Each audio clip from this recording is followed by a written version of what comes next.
how did you feel England played today, and how impressed were you with the result that they showed to come back from the leveller and win the game? Yes, I'm very happy with this game. Of course, happy with the win because we always play to win. But today we've seen many players on the pitch, different players than we saw last Thursday. That's exactly what we want. So we want to see many players, lots of combinations of players, and that's what we did today. I think we played a very good first half, very energetic, good press. So scored a good goal. And the second half, we started well. Then we had a period that we were struggling a little bit. Were a little bit more sloppy. Then we did a little bit better. And at the end of the game, we had to be a little tighter on the ball too. But I must say that's hard too because we made even more changes. So then you have to stay connected. And Italy wanted to press a little higher. But yes, we won 2-1. Scored another very good goal. So I'm very pleased. Italy's equaliser came kind of against the run of play, but it was controversial in two ways. First of all, it looked like the cross maybe had gone out for a goal kick, and then the ball maybe didn't even cross the line. What did you make of it? And have you seen it back as well? No, well, I haven't seen the footage back, but that's not really important because you just have to keep on playing, and the decision has been made, so we have to move on and try to score the second goal. I think we could have done a little better by keeping the ball a little better. There were too many transition moments, and that's where it came from. So I think we can take that. And yes, maybe the ball was out of bounds, but we don't have VAR now. So when the decision is made, then you have to keep going. And then after the kickoff again, trying to score a second goal. Is it actually good for your team that the goal was given that this tournament you're slightly using to prepare yourself for a World Cup? Is it good that the team conceded a goal against the run of play and then had to show resolve to come back from that? Is that good learning from your team? I think so. It's a good learning because they equalised while we controlled the game, but at that moment we lost little bit of control of the game. And then they scored that goal. So then of course you have to stick with the plan, do a little better, and that's what we really tried to do. And then we scored this very good second goal. So to learn, it was really good. Of course, you don't want to concede a goal, but that's part of the game. Thanks very much. Thanks, Dom. We'll go to Molly. Hi, Sarina. Wonder what you made of Rachel Daly's performance today. It was not the best. Let we talk about individuals again, okay? Okay. Well, two individuals together. Okay. Do you think Alessia Russo and Rachel Daly can play together in the same team in the front line? Because I think, as far as I'm aware, you've only kind of played a striker, and then maybe Rachel's left back or kind of a different variation of that. Yeah, well, I think they're both very good strikers, and we all know that Rachel is very versatile, so she can play on different positions in our team, and that's very good for our team. What we want to see this week too is what kind of options do we have, and just try it out. So that's what you saw today. And we've played some scenarios where we put in two centre forwards, but for now, how we play, we shouldn't start with two, or we wouldn't at this moment, because I think the way we play now, we're doing really well. Thanks, Molly. Any other questions? Yes, we'll go to Sandra. Congrats on the win, Sarina. Thanks. Just your thoughts on how some of the younger players, what you've seen from them in this camp in terms of how they've integrated. I know you don't want to talk about individuals, but Katie Yeah, Robinson, I will a little bit. Yeah. Well, in November we already had some of the youngsters in you're talking about, and I think they're doing well. And also, like how we started today, it was pretty impressive, because you come here, all these fans are waiting for us and are very excited, and we come in the stadium. Then there's about 30,000 people, so that is very impressive. But we just start to play, and that's really what we want them to do.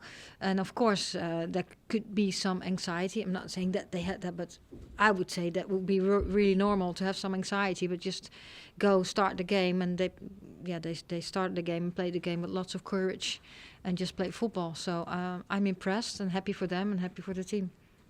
Thanks, Sandra. We'll go to Emma. Yeah, Sarina, obviously I'm not going to ask you about individuals again, but you mentioned before about obviously having that selection headache, and I just wondered, like, do you feel after these 2 games you've almost kind of got more questions than answers, which is probably what you wanted? Yeah, exactly. I think what you see all the time, the players are really competing with each other.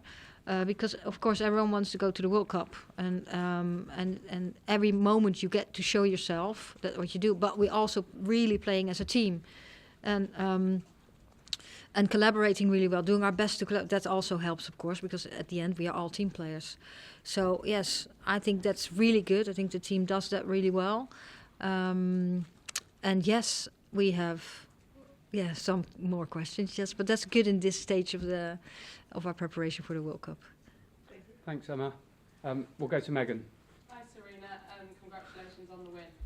Thanks. Obviously, you made a lot of changes today, but we really saw a connection between Katie Robinson and Rachel Daly. Obviously, they've never played together before, so what's it like seeing that connection between the two of them?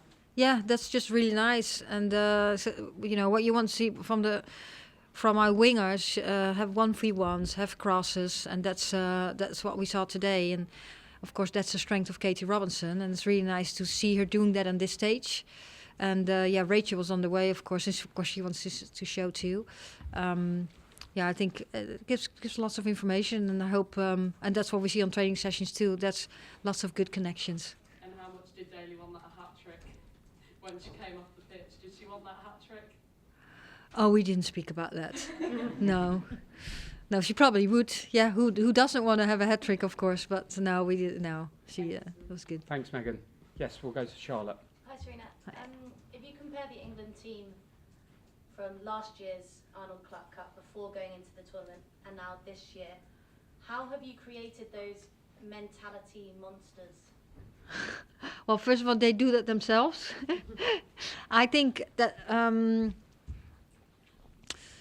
Oh, that's a hard question. Well, no.